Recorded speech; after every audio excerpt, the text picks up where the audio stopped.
Meu nome é Francisca Moura dos Anjos.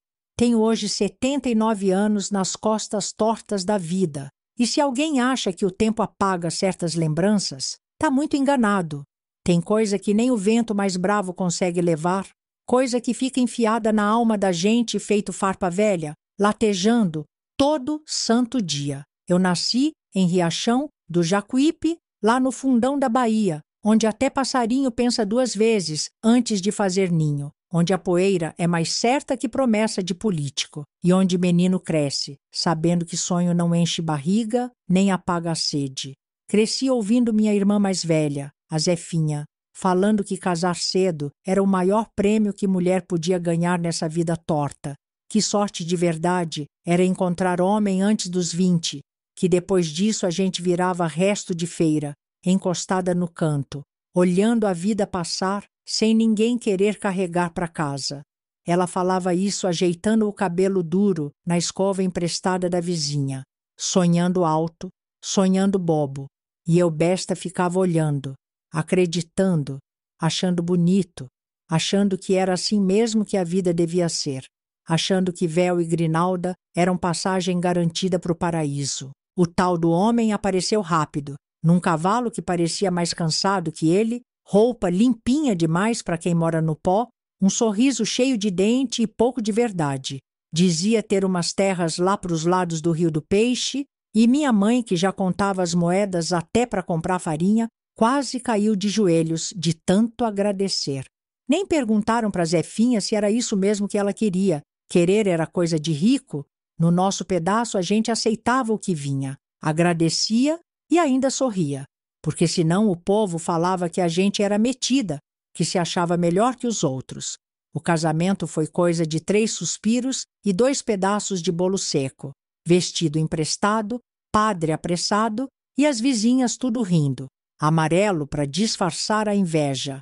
No começo ainda vinham umas cartas falando que estava tudo bem, que o marido era duro, mas trabalhador, que logo teria menino, que estava feliz.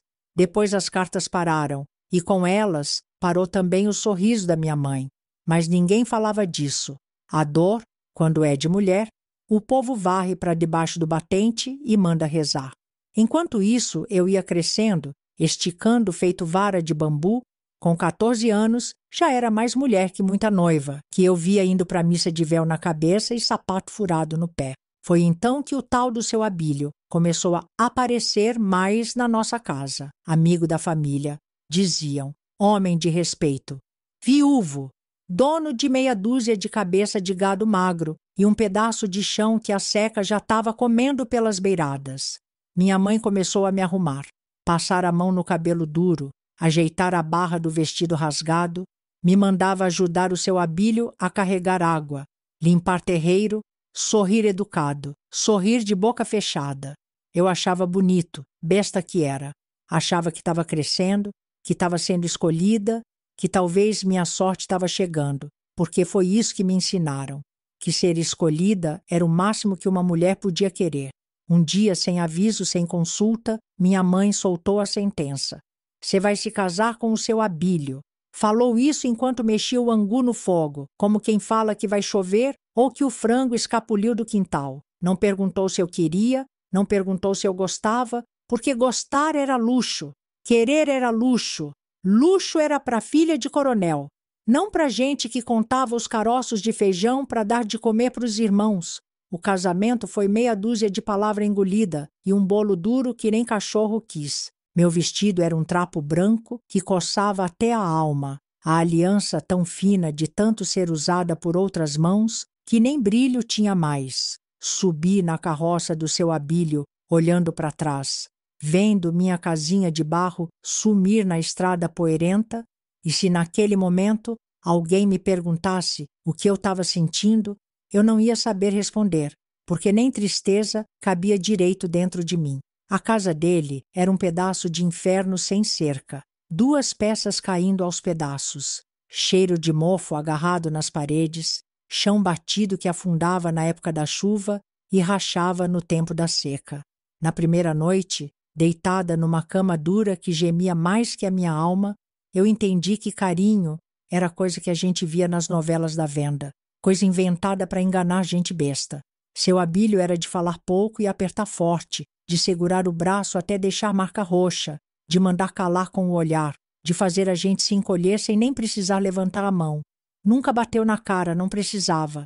Machucava de outro jeito, devagar, no miúdo, na alma. Tinha dia que eu acordava e demorava para lembrar meu nome, para lembrar porque ainda estava ali, para lembrar porque ainda respirava. A comida era pouca, a água era pouca, o sorriso era nenhum. E mesmo assim era para agradecer, porque mulher que tem casa para dormir e nome para carregar no cartório já tinha que ajoelhar todo dia e dar graças a Deus. As cartas da Zefinha nunca mais chegaram, e eu aprendi na marra que sorte de casar cedo era conversa fiada para enganar menina besta. Casar cedo era prisão com laço de fita. Casar cedo era morrer um pouquinho por dentro todo dia, até não sobrar mais nada para enterrar. Eu segui, porque era o que dava para fazer, segui varrendo o chão da casa e o chão do peito, juntando os pedaços do que tinha sobrado de mim. Todo dia acordava, lavava a cara, ajeitava a saia, amarrava o lenço no cabelo e fingia que estava viva. A Francisca que sonhava com vestido branco, casa de varanda e menino, rindo no quintal, morreu naquelas noites silenciosas, sem ninguém ver, sem ninguém chorar. O que ficou foi a Francisca, que sabia carregar o peso da vida sem fazer barulho.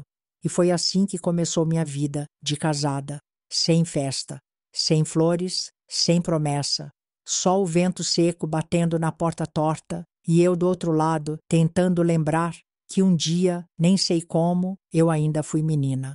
Os primeiros meses naquele casebre com o seu Abílio foram um arrastar de corrente que parecia não ter fim. Todo dia era igual. Todo dia eu acordava com o galo cantando, mesmo que a noite tivesse sido só pedaço de medo e reza engasgada, levantava, lavava a cara na bacia de água quente pelo sol, amarrava o cabelo de qualquer jeito e ia para a lida, sem palavra, sem bom dia, porque ali dentro palavra era coisa rara, era luxo de novela. O seu Abílio não era de conversa, só olhava de canto. Resmungava umas ordens e esperava que eu adivinhasse o resto. Se demorasse, vinha bronca, vinha empurrão, vinha aquele olhar torto que fazia a gente querer sumir pela fenda da porta. A casa cheirava a mofo e a abandono. O chão rachava mais a cada semana e a vida parecia um tapete puxado debaixo do pé a cada amanhecer. Tinha dia que eu achava que não ia aguentar. Tinha noite que eu rezava baixinho, pedindo para sumir, para acordar em outro canto, para acordar sendo outra, mas o céu de Riachão do Jacuípe nunca respondeu minhas preces. Acho que Deus, se estava ouvindo, estava ocupado demais, cuidando dos ricos. Trabalhar era o que me restava, cuidar da pouca horta que o calor insistia em matar, lavar roupa encardida no tanque de cimento quebrado, cozinhar com lenha verde que só fazia fumaça, esfregar o chão batido até o joelho ficar em carne viva, e no meio disso tudo, ainda sorrir para ele na hora da janta, sorrir para tentar evitar o mau humor, sorrir para não virar mais motivo de raiva. O seu Abílio, no começo, fingia ser homem direito na frente dos outros. Na feira ele batia no meu ombro e chamava de mulher forte. Na venda fazia questão de dizer que minha moça é trabalhadeira, e eu, por dentro querendo vomitar de tanta mentira enfiada pela goela abaixo. À noite, depois do rádio velho chiar umas modas tristes, ele vinha para cima de mim do jeito que sabia, sem beijo, sem palavra bonita, sem carinho, só obrigação, só suor fedendo a cachaça, só mão grossa apertando demais, como quem pega um saco de batata. Eu aprendi a ficar quieta, a não olhar, a deixar o pensamento correr para longe. Inventava que estava no quintal de casa, debaixo do pé de caju, que estava brincando com minhas irmãs, que ainda era menina e ainda dava para acreditar que o mundo tinha algum canto onde a gente podia ser feliz sem pagar tão caro. Quando terminava, ele virava para o lado, roncava pesado, e eu ficava ali com o lençol grudado na pele suada, os olhos abertos na escuridão, sentindo a alma se arrastar para fora do corpo, um pedacinho por vez. Com o tempo, a Francisca menina foi ficando para trás. Nem precisei enterrar. Ela mesma foi sumindo, feita rastro de poeira levado pelo vento. No lugar dela ficou uma mulher seca, dura, que não esperava mais nada, que contava os dias pelas fases da lua, que sabia que domingo era dia de missa e de fazer cara de quem ainda tinha fé, porque missa era obrigação, seu Abílio fazia questão. Dizia que mulher dele não era bicho sem religião. Me levava agarrada pelo braço, mandava eu baixar o olhar, cruzar as mãos e agradecer pela casa de taipa caindo aos pedaços, agradecer pela pouca farinha, agradecer pelas pancadas que não deixavam roxo onde os outros podiam ver. No começo, eu ainda pedia, em pensamento, pedia para Deus mudar minha vida, me dar outra chance, me tirar dali. Depois nem isso. Depois eu só repetia as rezas mecânicas, as palavras vazias, como quem tenta enganar o próprio desespero. A vizinhança via, claro que via. No interior ninguém é cego, mas ninguém mete a colher no prato de miséria alheia. Se algum dia alguém comentou, foi só no cochicho, no riso abafado atrás da mão, no olhar rápido que dizia coitada, mas também dizia melhor ela do que eu. Mulher sofrendo é paisagem de estrada empoeirada, ninguém para olhar direito. Às vezes eu lembrava da Zefinha, me perguntava como ela estava, se estava melhor, se estava viva ainda. Imaginava ela em outra casa igual à minha, fazendo o mesmo papel, vestindo o mesmo rosto vazio. A sorte dela tinha sido a mesma que a minha, a mesma sorte de casar cedo, de sair da casa da mãe direto para a cova rasa, de uma vida de obrigação e solidão. Teve dia que acordei com a cara quente, de tapa. Nem lembro o motivo. Talvez a comida sem sal, talvez a cara feia, talvez só porque ele quis. Aprendi a não perguntar. Aprendi que ali, pergunta, era faca de 2 gumes, que às vezes doía mais do que a pancada. O tempo foi passando sem pressa, cada dia arrastado como boi magro em estrada de areia. Os domingos na missa viraram os únicos dias em que eu via gente diferente, gente arrumada, cheirosa, com vestido florido, rindo alto como se a vida fosse mesmo bonita daquele jeito. Eu olhava para elas de longe e no começo sentia inveja. Depois nem isso. Depois só via como quem vê passarinho voando. Bonito, mas impossível. Na feira, vez ou outra, alguém me cumprimentava. Eu respondia com um sorriso murcho, aquele sorriso que a gente aprende a fazer só com o canto da boca para não chamar atenção. A roupa era sempre a mesma, o lenço escondendo o cabelo despenteado, a saia encardida de poeira e cansaço. A Francisca, que um dia sonhou com vestido branco e casa de varanda, já não existia mais, nem na lembrança. E foi assim, sem grito, sem escândalo, sem nenhum aviso, que minha juventude foi escoando pelo ralo. Todo dia um pouco, todo dia sem ninguém perceber, nem eu. Porque sobreviver, meu bem, às vezes é só isso. Fingir que ainda tem vida dentro da casca vazia, e nessa brincadeira de fingir, a gente vai ficando, vai endurecendo, vai esquecendo até de doer, porque sentir dói demais, e num lugar onde sentir dói mais que calar, a gente escolhe calar. E foi calada que eu passei os primeiros anos do meu casamento, segurando a vida nas costas, como quem segura saco furado de farinha, sabendo que, a qualquer hora, tudo podia se esparramar no chão e ninguém ia juntar. 4 anos se passaram naquela casa como quem vai empurrando pedra com o peito, sem força, sem rumo. 4 anos onde todo dia parecia repetir o anterior. Só mudava o lado do buraco no telhado e o jeito que o vento assobiava nas frestas da parede rachada. 4 anos acordando cedo, lavando roupa até a mão sangrar, cuidando de horta que mal vingava, varrendo o chão de barro que nunca ficava limpo. 4 anos de cama fria e coração mais frio ainda. E mesmo assim, mesmo vivendo naquela lida muda e triste, ainda tinha gente que dizia que eu era mulher de sorte porque tinha casa, nome e marido, pois foi depois desses 4 anos que o inferno resolveu mudar de cara. Seu Abílio, que até então parecia conformado com a casa silenciosa, começou a mudar o tom, a olhar atravessado para minha barriga lisa, a fazer perguntas venenosas enquanto quebrava o prato da janta em cima da mesa. No começo era só olhar torto. Depois virou cobrança, depois virou raiva. Começou a falar que queria um filho homem, que era vergonha ter mulher em casa e não ter menino correndo no terreiro, que até a filha do seu Zé, que tinha casado depois de mim, já tinha dado um herdeiro gorducho. E eu, nada barriga seca, casa muda. Ele não falava baixo, não. Falava alto para todo mundo ouvir, gritava no meio da feira, berrava na porta da igreja, cuspia a vergonha que ele dizia carregar por minha causa. E eu baixava a cabeça, porque aprendi que cabeça levantada é chamar pancada. Ficava olhando para o chão e esperando a vergonha passar, como quem espera chuva em época de seca. Mas a vergonha não passava, só aumentava. Começou a dizer que eu era defeituosa, que minha mãe devia ter me avisado, que devia ter pego mulher melhor, que Deus estava me castigando porque eu era seca por dentro e por fora. Começou a beber mais do que já bebia. Começou a chegar em casa com cheiro de pinga e cheiro de desgraça. E quando a bebida misturava com a raiva, a mão que antes só empurrava começou a bater. Não era soco de arrancar dente, era tapa na cabeça, puxão de cabelo, empurrão que fazia o corpo voar contra a parede. E eu, besta, ficava ali, segurando o choro na garganta, tentando ser pequena, tentando ser invisível, como se desaparecer fosse solução para não apanhar mais.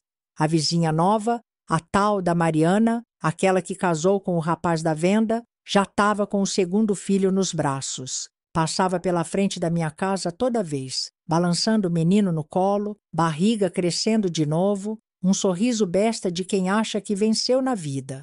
Seu Abílio não perdia uma oportunidade de jogar aquilo na minha cara. "Tá vendo a Mariana?" gritava ele. "Casou depois de tu e já vai pro terceiro." E eu, ouvindo, cada palavra entrando feito faca cega, rasgando sem cortar direito. Não bastava a vergonha, tinha que ter humilhação. Teve uma noite, dessas que o vento parecia trazer mau agouro, que ele chegou mais bêbado do que nunca, jogou a garrafa vazia no chão da sala e veio para cima de mim. Não perguntou nada, não reclamou da comida, não xingou. Só bateu. Bateu como quem descarrega a vida toda de frustração nas costas de outra pessoa. Eu nem chorei. Chorar era gastar força à toa. Fiquei encolhida no canto, sentindo o gosto de sangue na boca, esperando ele cansar, esperando ele deitar na cama e apagar no ronco dele. Quando finalmente o silêncio voltou para casa, eu continuei ali, no chão frio, olhando para o teto furado, pensando que talvez fosse melhor morrer logo, mas morrer também era luxo para quem ainda tinha alguém para enterrar. Depois dessa noite, apanhar virou rotina.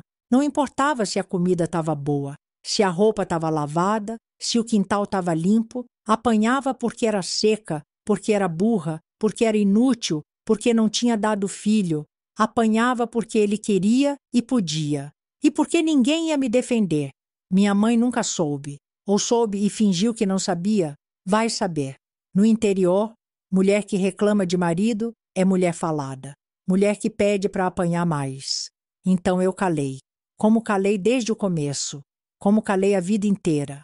Às vezes sonhava que estava grávida. Sonhava que sentia a barriga crescer. Sentia o bebê mexer. Sonhava que ia parir. Esperança, parir vida, parir alegria, mas acordava sempre com a barriga vazia e o coração mais vazio ainda. E lá fora, o dia amanhecia do mesmo jeito, sujo de poeira e cheio de cobrança. Comecei a envelhecer antes da hora. O rosto murchou, o cabelo caiu de tanto nervoso, o corpo virou casca oca de tanto segurar lágrima que nunca derramava. Aos 18, parecia mulher de 40. Olhar apagado, mão calejada, voz rouca de tanto engolir dor. E ainda assim, na feira, na missa, no batizado das vizinhas, eu tinha que sorrir, fingir que era mulher de respeito, fingir que a vida era boa, que a sorte tinha batido na minha porta e ficado para sempre. Foi nessa época que comecei a entender que tinha um tipo de morte que vinha devagar. Não era morte de enterrar, era morte de dentro para fora. Morria um pouco todo dia, morria cada vez que o sol nascia e eu ainda estava ali. Morria cada vez que olhava para o espelho e não via mais nada. E o pior, meu bem, é que ainda tinha gente que dizia que eu era mulher de sorte. Sorte coisa nenhuma. Sorte era o nome bonito que inventaram para disfarçar a vida de cabresto que enfiaram na cabeça da gente. E foi assim, no silêncio de uma casa que mais parecia cemitério, que eu fui deixando de ser Francisca e virei sombra. Uma sombra magra, muda, feita para andar do fogão para a pia, da pia para o tanque, do tanque para o chão da sala, onde o seu Abílio descontava a falta de herdeiro que ele tanto queria. Eu só existia porque, para morrer mesmo, precisava ter alguém que sentisse falta. Eu já tinha, era perdido as contas, de quantas vezes acordei com o gosto de sangue misturado com o café da manhã. Quantas vezes fingia que o braço roxo era batida em porta e não soco, que o olho inchado era alergia de poeira e não da mão pesada do seu Abílio. Mas naquela manhã, depois de mais uma noite de silêncio quebrado só pelo barulho de copo voando contra a parede, a vizinha apareceu. Mariana, a coitada, aquela mesma que a vida empurrou para o casamento cedo igual a mim, bateu devagarinho na porta como quem pede desculpa por estar vivo. Entrou com o avental manchado de farinha e aquele cheiro doce de bolo queimado no fogão, a lenha. Veio com conversa mole, dessas que mulher aprende a fazer para não levar pancada, elogiando a horta seca, falando do calor, do preço da farinha, dessas coisas que ninguém se importa de verdade, mas serve para encher o vazio. Eu só olhava, meio sem ver, mexendo na saia encardida, pensando se ela vinha mesmo para prociar ou se era para contar as últimas fofocas do povo. Foi aí que ela olhou para minha barriga e parou de falar. Deu aquela olhada rápida que toda mulher sabe dar, a olhada que pesa, mede, desconfia, e sussurrou baixinho. Chica, teu vestido tá estufando, cê tá diferente. Eu dei um sorriso torto, desses que a gente aprende para disfarçar medo, mas a verdade é que eu já tinha sentido, dias atrás, que tinha alguma coisa crescendo dentro de mim. Um enjoo que não era de fome, um cansaço que não era só tristeza, de tanto apanhar, de tanto xingamento, de tanto choro engolido. Ali no meio daquela vida mais seca que pau de cerca velha, eu finalmente estava esperando um filho. E olha que ironia, né? A vida inteira eu tive medo de engravidar para não puxar a miséria mais adiante. E justo naquele buraco de inferno, carregando a cruz de ser mulher de seu Abílio, é que um serzinho resolveu brotar em mim. Dei de ombros para Mariana, tentando fingir que não era nada, mas a barriga já estava dando sinais, mesmo por baixo daquele pano frouxo e sujo de pó. Ela sorriu, um sorriso triste, um sorriso que dizia mais coitada do que parabéns. Ajeitou o avental e disse baixinho. Quem sabe agora ele melhora, né? Olhei para ela como quem olha para quem acabou de falar que vai chover mel no sertão melhorar. Homem que bate não melhora, só muda de desculpa para bater. Agora tinha mais uma desculpa, proteger a barriga enquanto me quebrava por dentro. Nos dias que seguiram, eu caminhei mais leve e mais pesada ao mesmo tempo. Pesada de medo, de incerteza, de raiva, e leve porque pela primeira vez eu carregava alguma coisa que era minha e só minha. Um pedaço de esperança amassada dentro da barriga, mas logo a realidade tratou de lembrar quem mandava. Seu Abílio. Em vez de virar pai amoroso de novela, virou fera solta. Começou a voltar para casa cada vez mais tarde, cheirando perfume barato misturado com cachaça, roupa desalinhada, olhos vermelhos de raiva e desgosto. Tinha dia que ele nem olhava na minha cara, só chutava as cadeiras no caminho e deitava fedendo no canto. Tinha dia que chegava feito furacão, quebrando panela, jogando a bacia de água longe, reclamando que a comida estava fria, que a casa estava suja, que a vida dele era um inferno por minha causa. E eu ficava quieta, porque agora não era só minha, a pele que estava em jogo. Agora tinha outro dentro de mim, outro que não pediu para nascer nesse pedaço de desgraça, outro que eu já amava, sem nem ter visto o rosto, outro que eu prometi para mim mesma que ia proteger, nem que fosse com os dentes. O povo da vila começou a cochichar. Viam ele na venda agarrado com a menina nova que tinha chegado de fora, uma tal de Mariazinha, moça fresca que ainda achava bonito o homem que bebe e fala alto.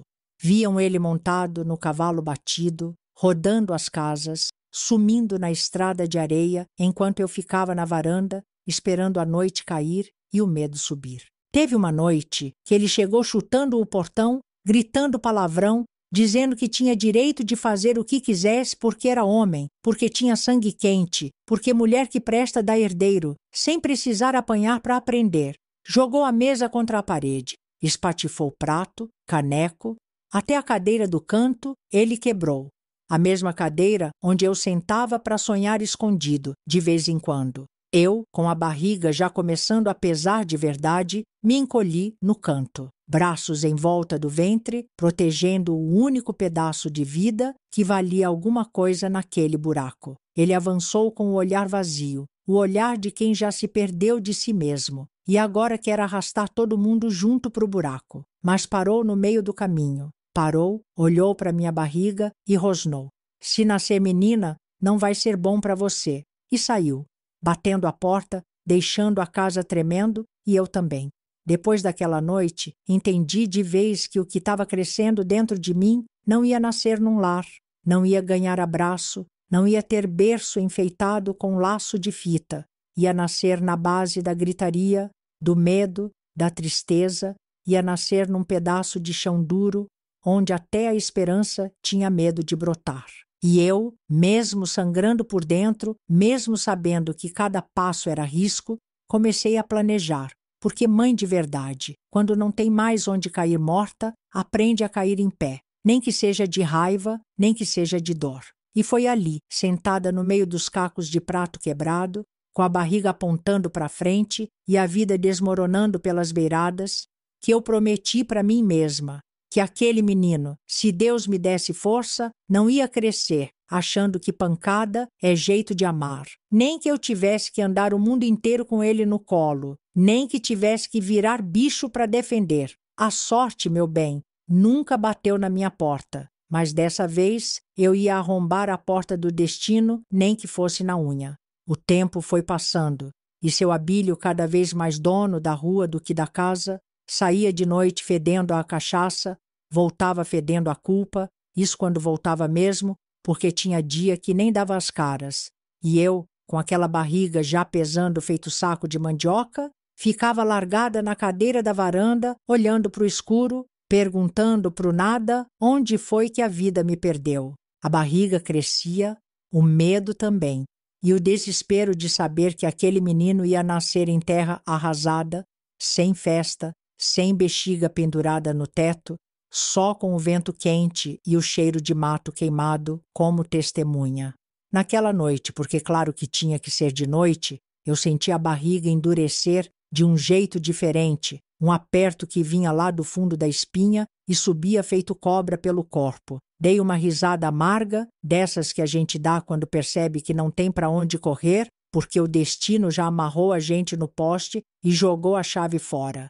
Sentei no chão duro da cozinha, me agarrando numa bacia velha de alumínio, como se aquilo fosse salvar minha vida. Suei frio, mordi a língua para não gritar. Porque gritar para quê? Para quem? Quem é que ia ouvir? Quem é que ia se importar? A dor vinha em ondas, empurrando o que restava de mim para fora, rasgando sem piedade, como se o mundo inteiro resolvesse me lembrar de uma vez só que para nascer nesse lugar, até esperança tem que sangrar.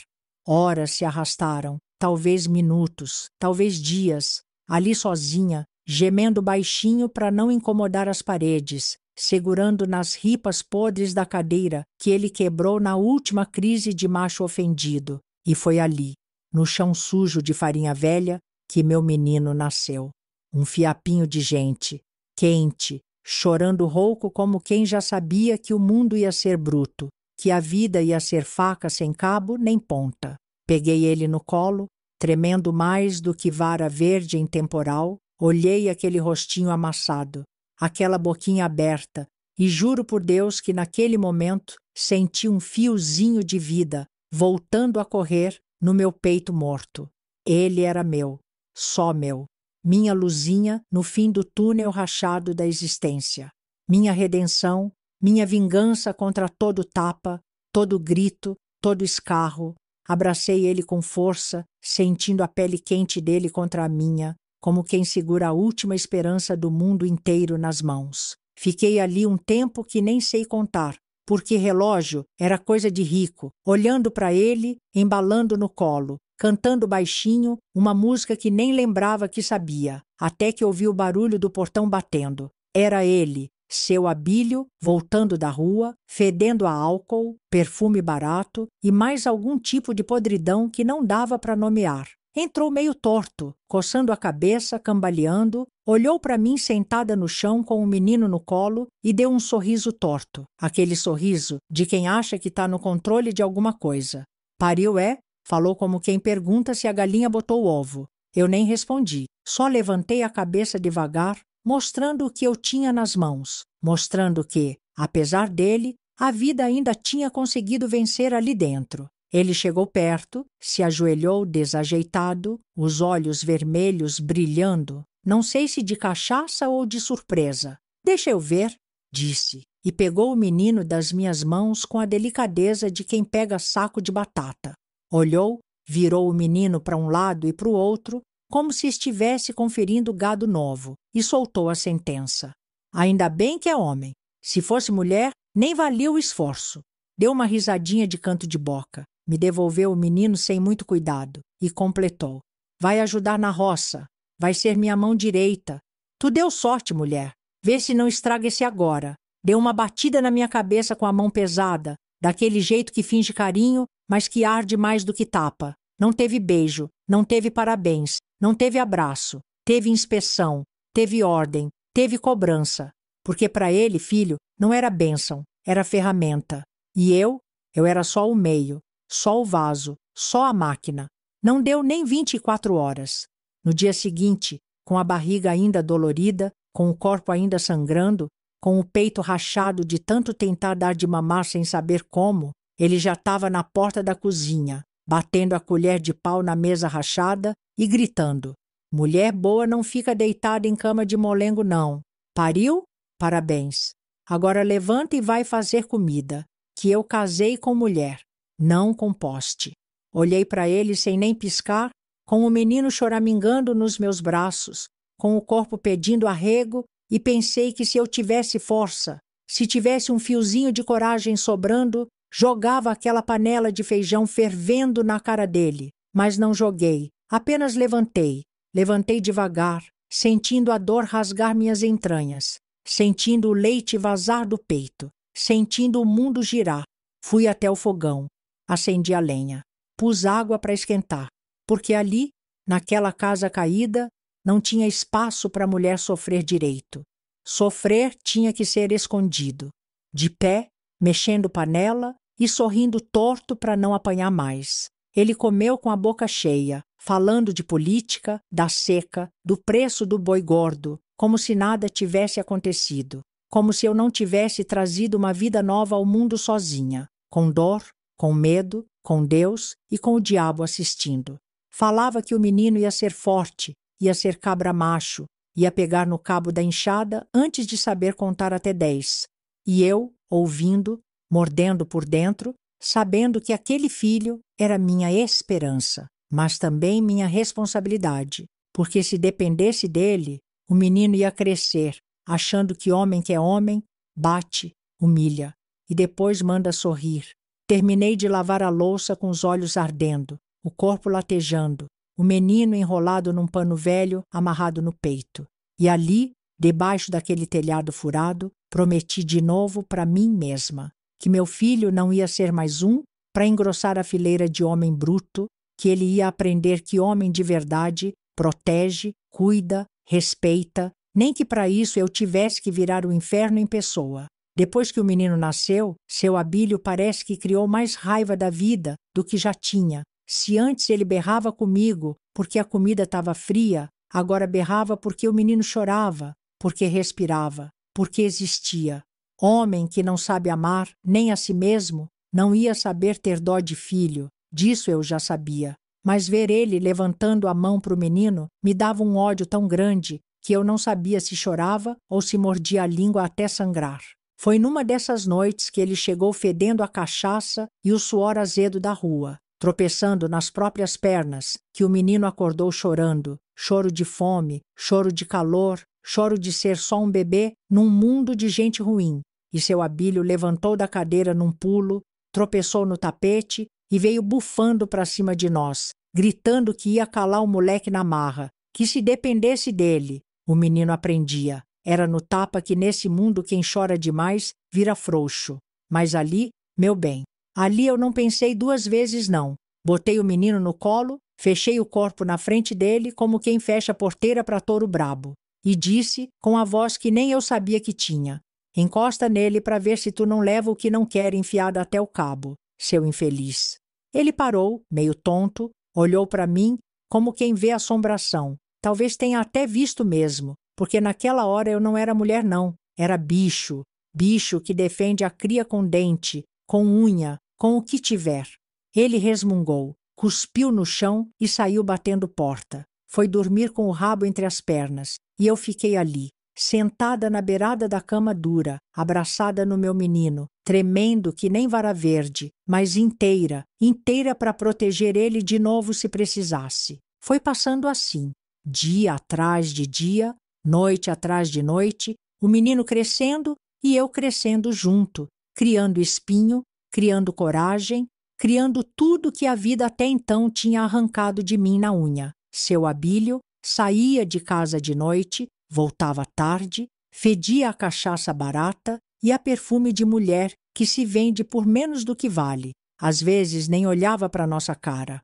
Às vezes chutava a cadeira só para lembrar que ele ainda era o rei da casa, um rei de merda, mas rei do mesmo jeito. E eu, firme, aguentando, protegendo o menino, segurando o tranco, sabendo que a qualquer descuido podia ser o fim, que bastava uma lágrima minha escorrer errado, que ele achava brecha para descontar a raiva na gente. Foi numa manhã suada de janeiro, dessas que o sol já nasce de cara feia, que eu vi o carteiro parar no portão. Era raro ter carta. Na verdade, era tão raro que eu nem lembrava mais como era o tremor que dava na barriga, só de ver aquele envelope amassado na mão dele. Peguei a carta sem dizer muito. A mão gelada de medo do que podia ser, o menino agarrado na barra da minha saia, a boca suja de mingau, os olhos brilhando sem entender nada. Sentei na varanda com a carta no colo, olhando para ela como quem olha cobra enrolada, querendo abrir, mas também querendo deixar para lá, porque tem coisa que a gente sabe que vai doer antes mesmo de ler, mas abri. A letra era da minha mãe, letra feia, trêmula, carregada de tristeza, e era para contar o que meu peito já sabia sem precisar de papel. Zefinha estava a 7 palmas da terra. Tinha sumido meses atrás.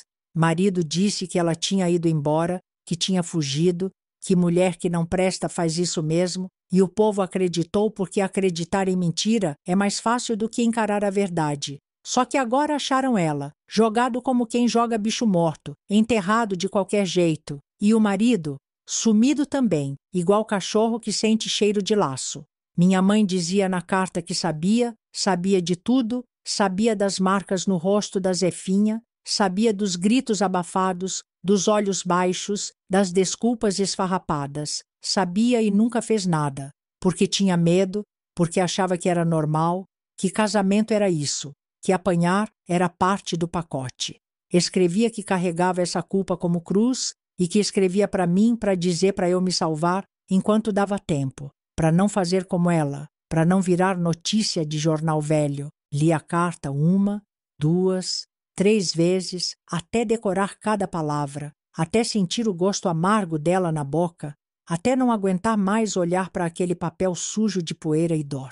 O menino dormia no meu colo, com o rostinho encostado no meu peito, alheio ao peso que o mundo tinha acabado de jogar em cima da minha cabeça. Olhei para ele, tão pequeno, tão frágil, tão meu, e senti uma força subir pelas veias, uma força que eu nem sabia que morava dentro de mim, ali, naquela varanda quente, com cheiro de poeira e tristeza no ar.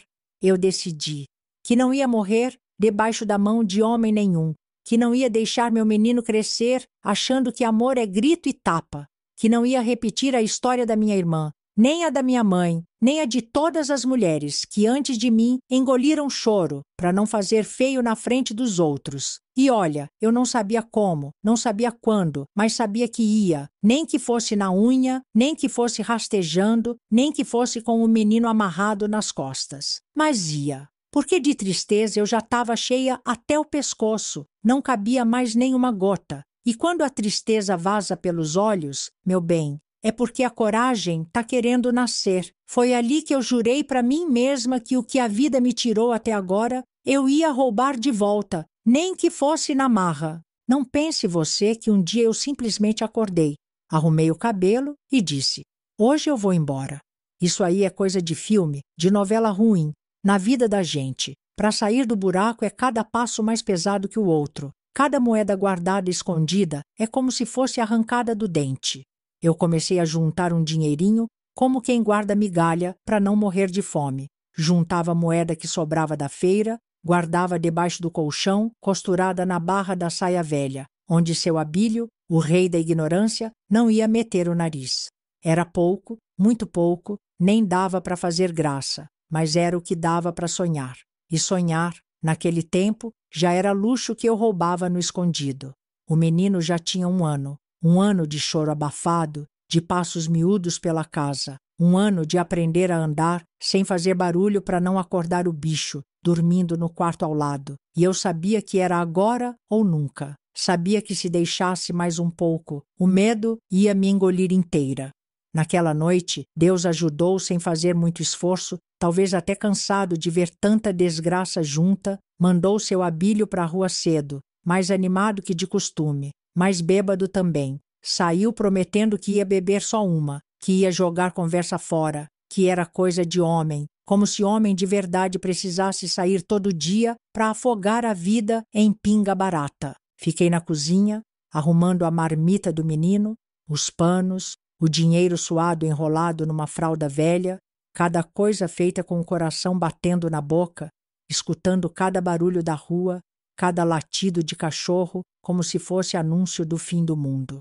Quando ele voltou, a madrugada já estava fedendo a fim de feira, tropeçando nos próprios pés, falando com as estrelas, xingando até o vento. Caiu na cama como saco de batata podre, resmungando palavras sem sentido, ronronando feito porco gordo, e eu ali, de pé, do lado da porta, esperando o momento certo. Esperei ele apagar de verdade. Esperei o ronco profundo que parecia que arrancava o reboco da parede. Esperei até ter certeza que podia meter fogo na casa, que ele não ia abrir o olho. Peguei a chave enferrujada do quarto, tranquei a porta pelo lado de fora, com a mão firme, sem tremer, sem dó, sem piedade. Se ele acordasse e quisesse sair, que se virasse, que batesse na parede até cansar, que comesse a maçaneta, que aprendesse a dormir com o que plantou. Ele não acordou, não viu nada. Apagado, feito defunto fresco. Peguei o menino no colo, ele acordou, olhou para mim com aqueles olhos pretos tão grandes, como se soubesse que a vida ia mudar naquela noite. Dei um beijo na testa dele, ajeitei o pano no ombro, uma muda de roupa amarrada na ponta da vara, igual gente de filme de caipira, e saí. Fechei o portão sem fazer barulho. Só empurrei devagar. Senti a ferrugem chiar baixinho, como se até o portão estivesse segurando a respiração junto comigo, e andei. Andei no meio da rua de chão batido, com o cheiro da terra seca misturado com o cheiro do medo e da coragem.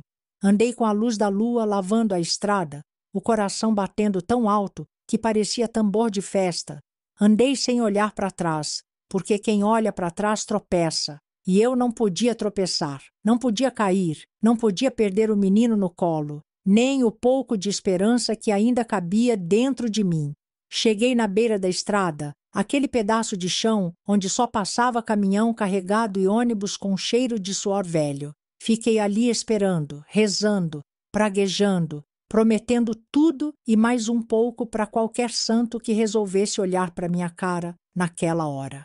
O menino chorava baixinho, com fome, com frio, com medo, igualzinho à mãe. Quando o ônibus apareceu, vindo lá do fim da linha, achei que o coração ia pular para fora do peito. Dei sinal com a mão tremendo, O motorista quase passou direto, mas viu a sombra da gente na beira da estrada e parou. Subi com o menino apertado no colo. O cobrador olhou para mim de cima a baixo, viu o estado da roupa, viu a cara de quem não tinha um tostão para pagar, mas eu tinha. Tirei o dinheirinho costurado da barra da saia, dei na mão dele sem abrir a boca. Ele pegou, contou, olhou para mim de novo. Tá indo para onde? Olhei para frente, olhei para o nada e respondi: para onde der, para longe daqui. Ele deu de ombros, fez um gesto com a cabeça e foi marcar o bilhete. O ônibus arrancou, sacolejando, jogando poeira para trás, e eu sentei no último banco, abraçada no menino, sentindo a estrada comer a distância entre mim e aquele pedaço de inferno que eu chamava de casa. Não chorei, não tremi, não pensei. Só respirei fundo, pela primeira vez em anos, respirando ar de liberdade, mesmo que misturado com cheiro de graxa e suor de gente cansada. Olhei para a estrada sumindo no retrovisor e senti que, pela primeira vez na vida, eu estava indo para frente. Não sabia para onde, não sabia o que ia achar, mas sabia o que tinha deixado para trás. E isso já bastava. O menino adormeceu no meu peito, a mãozinha agarrada na minha blusa rasgada, e eu fiquei ali, olhando pela janela, vendo o mundo passando, vendo a vida se desenhando outra vez, vendo a esperança acordando dentro de mim, feito bicho arisco, devagar, desconfiado, mas acordando, e prometi para mim mesma que nunca mais ia deixar homem nenhum apagar minha luz, que nunca mais ia precisar esconder moeda costurada na saia para sonhar, que aquele menino ia crescer, sabendo que liberdade tem preço, mas que o preço de ficar acorrentado é muito maior. E foi assim, meu bem, sem alarde, sem despedida, sem ninguém para ver, que eu renasci. Renasci num ônibus sujo, de madrugada, abraçada no que eu tinha de mais precioso, e que Deus me perdoe se nesse dia eu não rezei agradecendo. Eu rezei foi praguejando, mandando aquele traste que eu deixei para trás para o inferno com direito à viagem, só de ida. Cheguei naquela cidadezinha como quem chega na beirada do mundo, sem nome, sem história, sem nem coragem de olhar para trás, porque quem olha para trás querendo voltar é porque ainda acha que tem alguma coisa para pegar. E eu não tinha deixado nada além de poeira, medo e promessa quebrada. O ônibus sacudiu até parar num canto esquecido, um terminal que parecia mais um curral de tanta poeira e cheiro de suor. Desci com o menino no colo, as pernas bambas de medo e fome, a roupa grudada na pele de tanto calor e vergonha. Não sabia onde estava, não sabia para onde ir, só sabia que ficar ali parada ia chamar a atenção demais. E gente pobre, meu bem, aprende desde cedo que chamar atenção é pedir para apanhar da vida. O dinheiro tinha acabado, se é que podia chamar aquele troco amassado de dinheiro, nem para comprar um pão duro dava. O estômago roncava alto, parecia que tinha bicho querendo sair pelo umbigo, e o menino chorava, um choro fino, fraquinho, que parecia que ia se apagar de tanto cansaço. Andei sem rumo, sem mapa, sem esperança. Cada rua que eu entrava parecia igual. Loja fechada, cachorro magro farejando lixo, gente com pressa olhando torto para a mulher com o menino no colo e cara de quem fugiu do inferno. Eu tentava sorrir, tentava parecer normal, tentava não deixar o desespero escorrer pelos olhos, mas era difícil, muito difícil, porque quando a fome aperta a garganta, nem Deus parece querer olhar para a gente. Vaguei o dia todo, com o menino pendurado em mim, o sol castigando a cabeça, o chão quente queimando a sola dos pés, mesmo com chinelo, cada passo mais pesado que o outro. Cada esquina parecia prometer uma solução que nunca vinha. Quando o sol foi embora, levando junto o resto de coragem que eu tinha, sentei num banco de praça qualquer. Nem vi onde era, nem quis saber. Só queria parar, só queria respirar, só queria proteger o meu menino do frio que já começava a morder a pele da gente. Enfiei ele debaixo do meu vestido, abraçando forte, tentando aquecer com o calor do meu próprio corpo.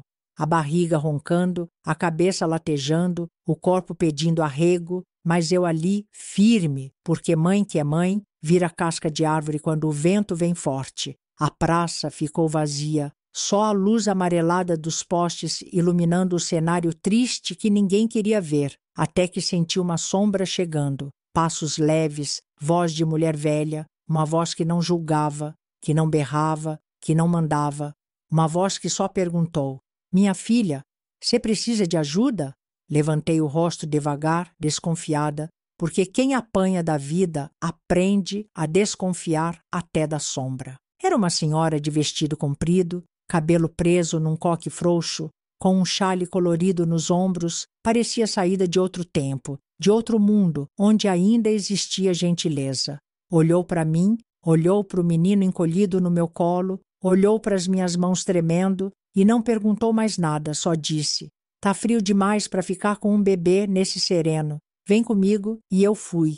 Nem pensei duas vezes, nem pensei direito, porque naquela hora, meu bem, quando a gente está com a fome roendo o peito e o medo mordendo o calcanhar, até um lobo vestido de ovelha parece anjo.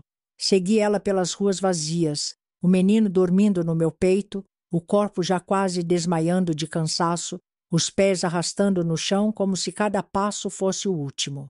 Andamos um tanto, virando esquina atrás de esquina, até que avistei a igreja. Uma igreja velha, simples, sem torre bonita nem sino dourado, mas com uma porta aberta e uma luz quente saindo de dentro. A mulher parou na entrada, olhou para mim de novo e falou: aqui você está segura. Não perguntei mais nada, só entrei. Dentro da igreja, o cheiro de madeira velha e vela queimada era melhor que perfume caro. Os bancos de madeira rangiam. As imagens dos santos me olhavam de cima, como quem dizia: até que enfim apareceu aqui, criatura. E eu só queria um canto para sentar, para respirar, para não cair dura no chão. A senhora chamou um padre que estava no fundo, conversando baixinho com umas freiras. Um homem magro, de óculos torto, cara de quem já viu muita miséria no mundo e não se espanta com mais nada. Vieram até mim devagar, como quem não quer assustar bicho ferido. Perguntaram se eu precisava comer, se o menino precisava de médico, se eu tinha para onde ir, e eu só conseguia balançar a cabeça, porque quando a vida espreme, a gente até sair, o último suspiro, até falar, vira esforço demais. Me deram sopa quente, uma sopa rala, cheia de legumes picados que para mim era banquete de rei. Comi chorando, comendo e chorando junto. O menino também comeu, mamou o leite que a freira trouxe numa mamadeira improvisada, dormiu pesado no meu colo, respirando fundo, como quem sabe que o pesadelo tinha dado uma trégua. A senhora que me achou, chamava Dona Marlene, disse que ajudava na igreja, que recolhia gente perdida quando dava, disse que ali eu podia ficar uns dias, até botar a cabeça no lugar, até decidir o que fazer da vida. Não prometeu mundo, não prometeu conto de fada, não prometeu mais do que podia cumprir. E foi aí que entendi que, às vezes, só o fato de alguém não prometer milagre já é milagre o bastante. Me arrumaram um cantinho no fundo da igreja, um quartinho apertado, cama de arame, colchão mais duro que chão batido, cobertor cheirando a mofo, mas era céu na terra para quem passou a noite, se encolhendo no frio da praça. Deitei ali com o menino, cobri nós dois com o mesmo cobertor, e pela primeira vez em muito, muito tempo, dormi sem medo de acordar com grito, tapa ou porta sendo chutada. Dormimos juntos, respirando junto, sonhando talvez com alguma coisa que não fosse só fugir. E naquela noite, deitada naquela cama dura, abraçada no meu menino magrelo, senti uma coisa estranha, uma coisa que eu nem lembrava mais como era. Senti esperança pequena, torta, desconfiada, mas esperança. Porque às vezes, meu bem, a gente não precisa de promessa grande, não. Às vezes, só precisa de uma porta aberta, uma sopa quente e um seta segura para começar a costurar os pedaços da alma que a vida rasgou. No outro dia, acordei com o corpo doendo todo. Mas era uma dor boa, daquelas que lembrava a gente que ainda estava viva. A luz entrava fraca pela fresta da janelinha e o menino ressonava encostado em mim. Parecia até que o mundo tinha dado uma trégua. Mas eu sabia que sossego para quem é feito da beirada da vida dura nunca, dura muito. Levantei sem fazer barulho. Ajeitei a roupa velha, amarrei o menino no pano nas costas, dei uma ajeitada no cabelo com a mão mesmo, porque espelho ali era coisa de rico, e fui para a rua. Tinha que achar um jeito de ganhar a vida, de botar um prato de comida em cima da mesa que nem era minha. Não ia ficar encostada na boa vontade dos outros esperando esmola cair do céu, porque céu já tinha mostrado que não mandava nada para quem era da minha laia. Andei a manhã toda, entrando de porta em porta, perguntando se precisava de alguém para lavar chão, carregar caixa, qualquer coisa, até para catar papel no lixo. Eu topava, só queria trabalhar, só queria fazer valer o pouco de dignidade que ainda grudava na minha pele. O povo olhava para mim e para o menino com pena disfarçada de desprezo. Uns diziam que já tinham empregada. Outros nem respondiam, só batiam a porta na minha cara como quem espanta cachorro, vira-lata da soleira. O sol já estava começando a rachar o chão, quando parei para descansar um pouco numa praça pequena. Sentei no banco tentando não desmontar, o menino acordado no meu colo, olhando tudo com aqueles olhos pretos tão vivos que parecia que viam mais do que eu queria mostrar. Foi aí que ouvi as mulheres conversando, duas senhoras fofocando com o gosto que só quem tem a vida muito parada sabe ter. Falavam alto, riam, não se importavam se alguém estava ouvindo. Você ficou sabendo? Disse uma, abanando o rosto com um lenço. Teve uma mulher que fugiu de casa, trancou o marido no quarto e sumiu com o filho no meio da noite. Eu vi, respondeu a outra, ajeitando o avental. Diz que o homem está rodando aqui pela cidade, perguntando por ela, que está furioso, prometendo mundos e fundos para quem der pista dela. Senti o estômago virar pedra. O suor frio escorreu pela nuca. O coração disparou tanto que parecia que ia pular para fora da boca. A cabeça rodava, as mãos tremiam. Sem pensar, levantei do banco com o menino no colo e saí quase correndo, tropeçando nos próprios pés, sem olhar para trás, só com o medo me puxando pelo braço. O suor grudava a roupa no corpo, o menino começou a chorar assustado com a correria. Mas eu nem conseguia parar, nem conseguia falar. Só sabia que precisava voltar para a igreja, para aquele cantinho seguro que Dona Marlene tinha me dado. Entrei na igreja, empurrando a porta com força, assustando até os santos pendurados na parede. Dona Marlene apareceu da sacristia com os olhos arregalados, perguntando o que tinha acontecido. Eu desabei. Desabei feito barragem velha, que não aguenta mais o peso da água. Sentei no chão frio da igreja, com o menino chorando no colo, e contei tudo, sem esconder nada, sem florear. Contei do casamento, da fuga, da surra, do medo, da carta da minha mãe contando da Zefinha, do inferno que eu tinha deixado para trás. Contei de como o homem que devia proteger virou o primeiro a levantar a mão. Contei de como eu não tinha saído de casa. Eu tinha fugido do cemitério que chamavam de lar. Dona Marlene ouviu tudo sem interromper. Só balançava essa cabeça de vez em quando, os olhos brilhando de tristeza, como quem já viu desgraça demais para se assustar com mais uma.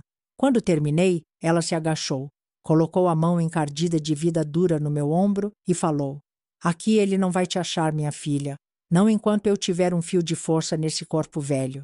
Chorei, chorei como não chorava há anos. Chorei tudo que estava entalado na garganta, tudo que tinha sido guardado para não apanhar mais, para não ser mais humilhada. Chorei de alívio, de medo, de gratidão.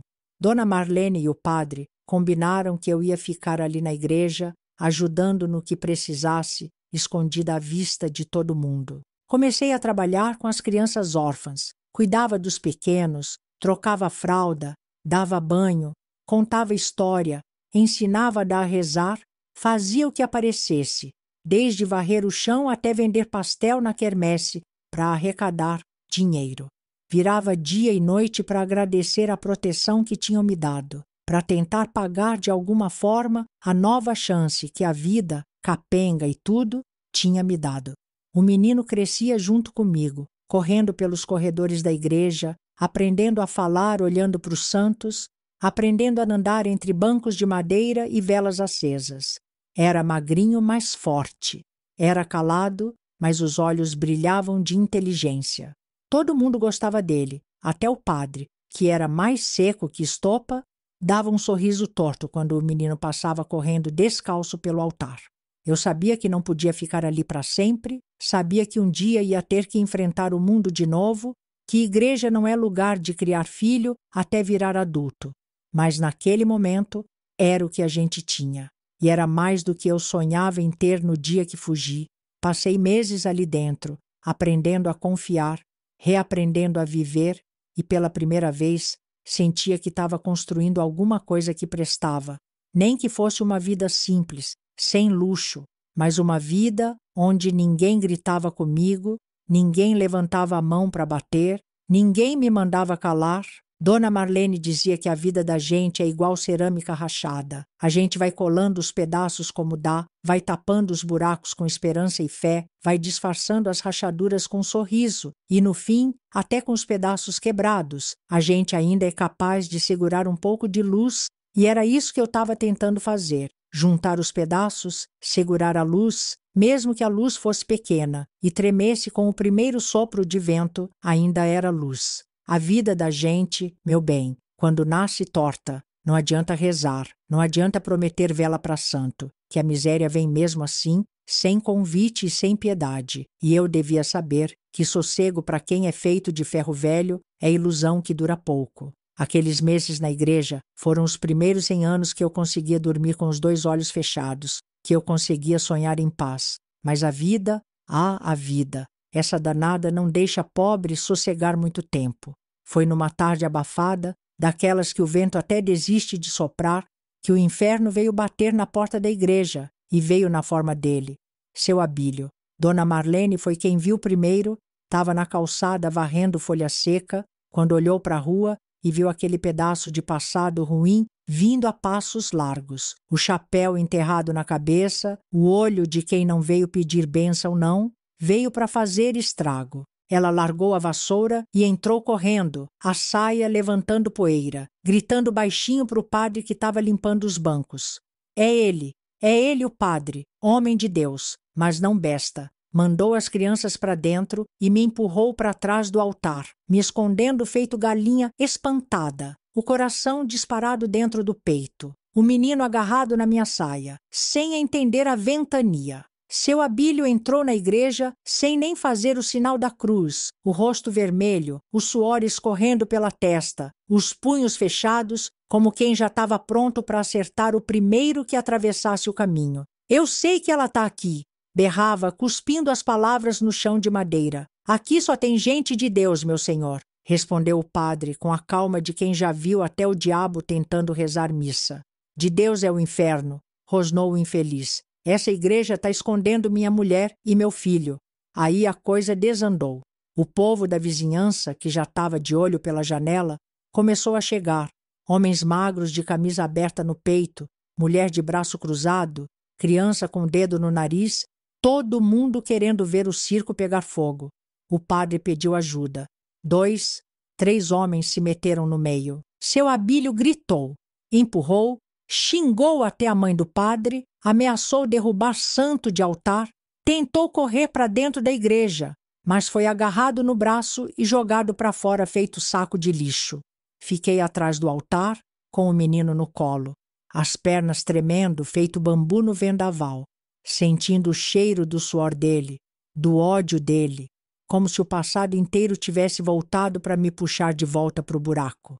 Quando finalmente conseguiram empurrar ele para a rua e fechar o portão, o padre trancou a porta da igreja com chave e tudo, e eu desabei no chão frio, sem força nem para chorar.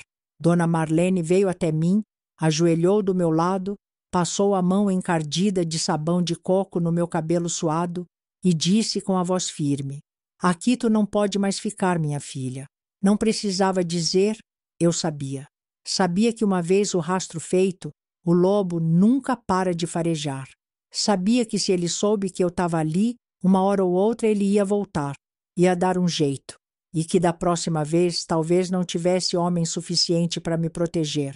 Naquela noite, deitada na cama dura do quartinho nos fundos da igreja, com o menino agarrado em mim como carrapicho, tomei a decisão que doía mais que parir sem parteira. Ia ter que fugir de novo. Ia ter que largar para trás o pouco de paz que eu tinha encontrado. Ia ter que jogar a sorte no mundo outra vez. Dona Marlene entendeu tudo sem precisar que eu explicasse. Me ajudou a juntar as poucas roupas, o dinheirinho miado que eu tinha conseguido economizar com os bicos na igreja, o pão seco embrulhado num pano, a coragem costurada à tapa dentro do peito. Na manhã seguinte, bem cedo, antes do sino bater chamando para a missa, me despedi. Abracei Dona Marlene, como quem abraça a última âncora antes do mar puxar a gente para longe. Abracei o padre, homem sério, que nunca sorriu direito para mim, mas que rezou tanto pelo meu menino quanto pela alma cansada que eu carregava. Abracei as crianças, que choraram baixinho sem entender direito por que eu ia embora de repente. Agradeci com a voz embargada, agradeci com as mãos tremendo, agradeci do jeito que pobre agradece, com o olhar cheio de dívida que nunca vai poder pagar, e fui. Peguei o ônibus velho, subindo com o menino no colo e o saco de roupas no ombro.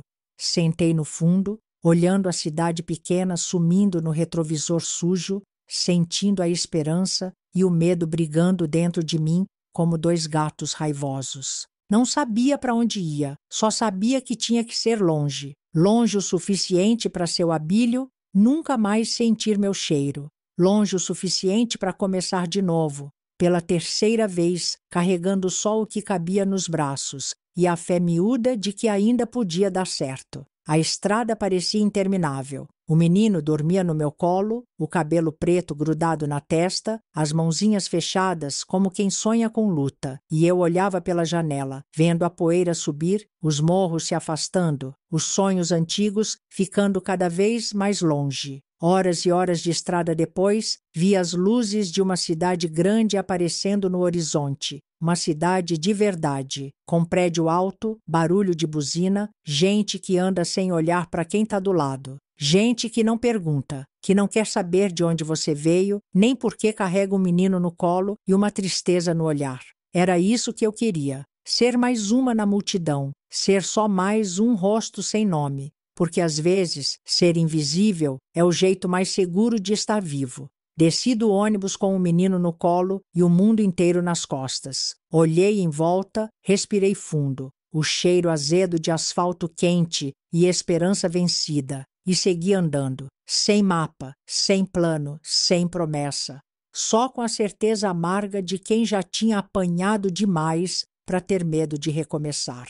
Era eu e ele, só nós dois. De novo, e dessa vez, jurei para mim mesma que ninguém nunca mais ia nos arrancar da vida que a gente ia construir, nem que fosse tijolinho por tijolinho, com a mão calejada e o coração costurado de novo. A cidade grande não tinha cheiro de mato nem silêncio de roça, mas tinha uma coisa que eu nunca tinha sentido de verdade. Tinha anonimato, aqui ninguém queria saber quem era a mulher magra carregando o menino no colo. Ninguém perguntava de onde eu vinha, nem para onde eu ia, e era exatamente disso que eu precisava para recomeçar. Passei os primeiros dias batendo perna com o menino pendurado em mim, debaixo de sol, debaixo de chuva, perguntando em toda esquina se alguém precisava de ajuda, até que num dia desses, quase desistindo, encontrei um casal de idosos, Dona Celina e seu Agenor, que tinham mais anos nas costas do que dente na boca, mas um olhar bom que não se vê todo dia. Expliquei a situação sem rodeio, sem dó nem drama, disse que precisava trabalhar, que tinha um menino pequeno, que topava serviço pesado, que só queria uma chance. Eles se entreolharam, cochicharam baixinho, e depois Dona Celina disse que podia ficar, que cuidaria da casa deles, faria almoço simples, varreria o quintal e que podia trazer o menino junto, que criança não podia ficar largada no mundo. Foi ali, naquela casa velha de quintal cheio de jabuticabeira e parede descascando, que plantei a primeira raiz depois de tanto arrancar. Trabalhava de manhã até à tarde, lavava roupa, passava, cozinhava arroz, feijão e, às vezes, se tivesse sorte, um franguinho ensopado. O menino ficava brincando no quintal, subia no pé de jabuticaba, corria atrás das galinhas da vizinha, ria alto, e só isso já valia mais do que ouro para mim.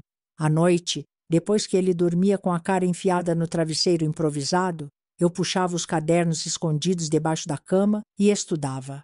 Pegava livro velho, apostila doada, lia a luz fraca do abajur torto, os olhos ardendo, a cabeça latejando de cansaço, mas a vontade de mudar de vida empurrando para frente. Decidi que ia ser professora. Não era sonho de menina, não. Era plano de mulher calejada. Quando trabalhei com as crianças da igreja, vi que ensinar era a coisa que dava sentido para a alma, que fazia a gente sentir que, no meio da desgraça, ainda podia brotar alguma coisa boa.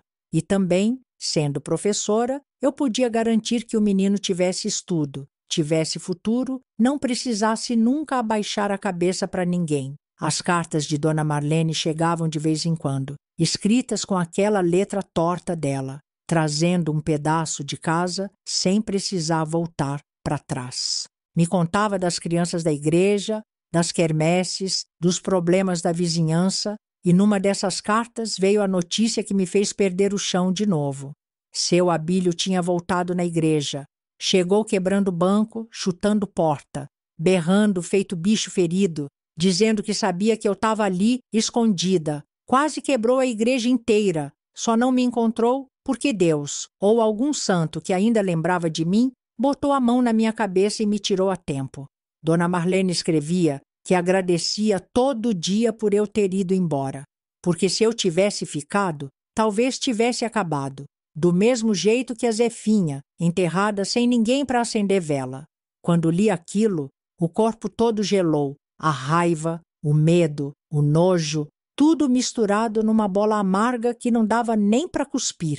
Mas depois passou porque eu sabia que agora ele podia espernear, podia procurar até cansar, que eu estava num lugar onde ele era só uma sombra perdida na cidade grande. O menino foi crescendo, foi indo para a escola, com a mochilinha velha que ganhamos de doação, com roupa remendada, com sapato furado que eu costurava à noite enquanto ele dormia. Não era vida de novela, não era conto de fada, mas era digna, era limpa, era nossa.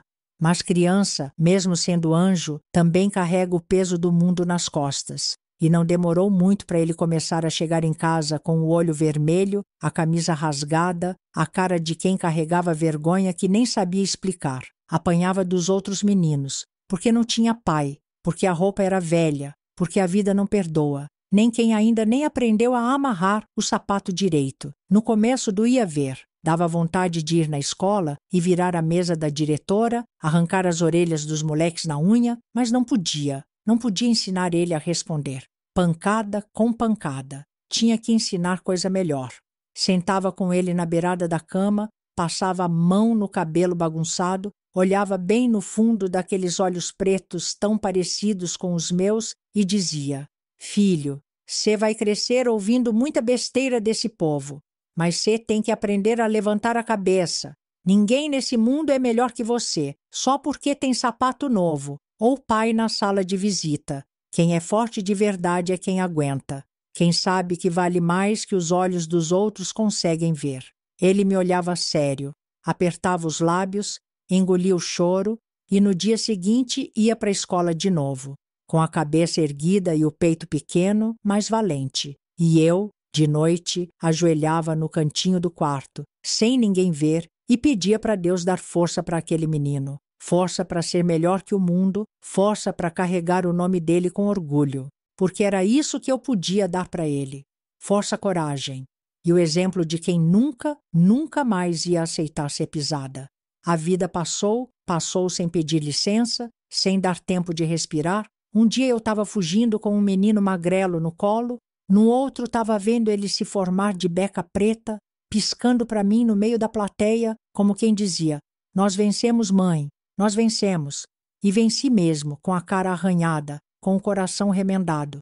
Mas venci Dona Marlene, aquela santa de avental manchado. Nunca deixou de escrever. Mesmo depois de tanto tempo, mandava carta com cheiro de casa velha, contando das crianças da igreja, dos quermesses, das colheitas ruins, dos santos que caíam da parede e dos milagres pequenos que ninguém vê, mas que seguram a gente de pé. Numa dessas cartas veio a notícia que eu nem sabia se esperava ou não. Seu Abílio, o traste, o pesadelo, sumiu de vez. Dona Marlene disse que depois daquela última vez que tentou me caçar, ele desistiu, cansou, sei lá. Talvez o diabo resolveu puxar ele para outra esquina do inferno, onde podia berrar à vontade, sem encontrar ninguém para ouvir. Nunca mais voltou, nunca mais mandou recado, nunca mais se falou o nome dele na cidade. E eu, pela primeira vez, senti que podia respirar sem olhar para trás. O menino, que já era homem sem eu perceber, cresceu forte, cresceu direito, formou na escola com honra, foi para a faculdade, coisa que eu nem sabia direito o que era no começo. Só sabia que era bom, que era melhor que trabalhar com o lombo curvado no sol, rachando. Vi ele subir no palco para pegar diploma, com os olhos brilhando e o peito estufado. E pensei que se o mundo tivesse um pouquinho de justiça, ela estava ali, na forma daquele menino que saiu da poeira e virou homem de respeito. Mas a vida, a vida não é só alegria não, né, meu bem? Seu Agenor, aquele velho ranzinza de coração bom, adoeceu, definhou na cadeira da varanda, os olhos perdendo o brilho devagarinho, como lamparina que vai se apagando com o vento. Cuidei dele como pude, segurando a mão dele nas noites em que a dor era mais forte que a fé. Quando ele partiu, Dona Celina ficou miúda, encolhida dentro da casa grande, que parecia ter ficado grande demais para ela sozinha. Mesmo depois de sair da casa deles, mesmo depois de montar meu canto com o que ganhei de tanto trabalho, não virei as costas, não. Gratidão é coisa que a gente não vende, não troca, não esquece. Continuei visitando Dona Celina, levando remédio, levando sopa quente, levando conversa para espantar a solidão.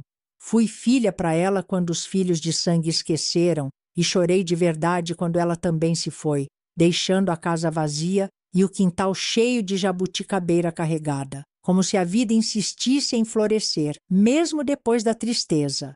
Virei professora, de bata surrada, de sapato gasto, mas de cabeça erguida. Ensinava criança pobre que nem eu, menino sujo de poeira, menina de cabelo embaraçado, ensinava a ler, a escrever, a sonhar com um mundo maior que a esquina da vila.